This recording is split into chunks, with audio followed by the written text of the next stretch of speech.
অনেক লোক আছে কোরআন শরীফে বাংলা তর্জমা নিজে নিজেই পড়ে, কোনো ওস্তাদের কাছে যায় না শিক্ষার জন্য। ফলে এই গভীর জ্ঞান সাগর পাড়ি দেওয়ার কৌশল না জানা থাকার কারণে নানা রকম সন্দেহে পড়ে যায়। আবার এই সন্দেহ দূর করার জন্য কোনো ভালো আলেমকেও জিজ্ঞাসা করে না। ফলে সন্দেহ গভীর থেকে গভীরতর হয়ে একদিন ঈমান ধ্বংস হয়ে যায়। বাংলা জ্যামিতির বই আছে, সেখানে জ্যামিতির চিত্রগুলো বাংলা ভাষায় পড়ে কেন বুঝতে পারে না।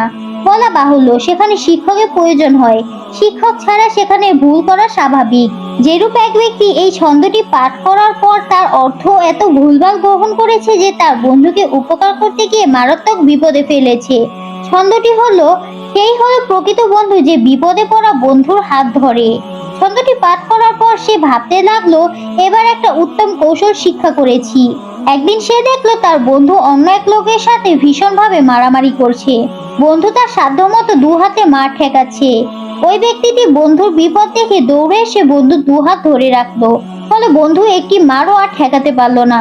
বিপক্ষ লোকটি ইচ্ছা মতো মেরে দিয়ে সেখান থেকে চলে গেলে তখন সে হাত ছেড়ে দিল। বন্ধু জিজ্ঞাসা করলো, কি বন্ধু, তুমি আমার বিপদের সময় হাত ধরে রাখলে কেন? বন্ধু জবাব দিল, কেন, তুমি কি শেখ সাদির এই কবিতাটি পড়নি? সেই হলো প্রকৃত বন্ধু যে বিপদগ্রস্ত বন্ধুর হাত ধরে। ভাগ্য ভালো যে ফার্সি দাস শব্দের অর্থ হাত ধরেছে, দাস অর্থাৎ পায়খানা ধরে নিয়ে আসেনি। সুতরাং যারা কোরআন পাকের বাংলা তর্জমা পড়ে নিজের জ্ঞান অনুযায়ী আমল করতে চায় তারা এই মূর্খটির চেয়ে কোনো অংশে কম নয়। গল্পটি এখানেই শেষ। গল্পটি কার কাছে কেমন লাগলো অবশ্যই কমেন্টে জানাবেন। আর ভালো লাগলে আমার চ্যানেলটিতে সাবস্ক্রাইব করে দেবেন এবং ফেসবুকে ফলো করতে ভুলবেন না। সবাই ভালো থাকবেন, ভালো রাখবেন। আল্লাহ হাফেজ।